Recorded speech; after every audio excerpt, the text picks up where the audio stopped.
Good afternoon and good evening. Ang angas ng wallpaper ko na gawin yan. Check nyo lang to. Android user. Hanap kayo ng TikTok wallpaper video. Kasi doon nagagana yung live wallpaper natin, no? Type natin, TikTok wallpaper video, ayan. Tapos, pagka-download natin, kasi nakainsunod sa akin eh. So, download natin yan, no? Tayo dyan. So, tayo sa TikTok natin mismo. Hanap tayo ng wallpaper, anything na live wallpaper. Kahit ano ito, kung magkano to, ayaw ko na sa iba. Type wallpaper, hanap tayo. Tapos, pili lang kayo na mga type yung type wallpaper. Maangas din po yun. Dragon Balls. Yan, ang lupit ito.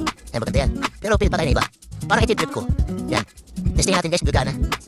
Click niyo yung share button. Share button, di ba? Tapos, pagka-click nyo na share button, hanapin niyo sa baba yung set as wallpaper.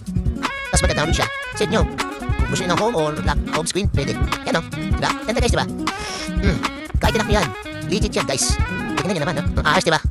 Ganyan lang maglagay ng live wallpaper sa ating mga cellphone. Pero guys malakas itong maglagi. Pwede rin nga pala natin yung mismo video natin na naka-post. Pwede rin natin gawin wallpaper yan. Tingnan nga. Yan, sa mga post ko. Gagawin natin wallpaper. Angas guys. You know. O, diba? Basta yan. Hindi ka maniwala eh. O, diba? Ayos. Yes. Yun lang.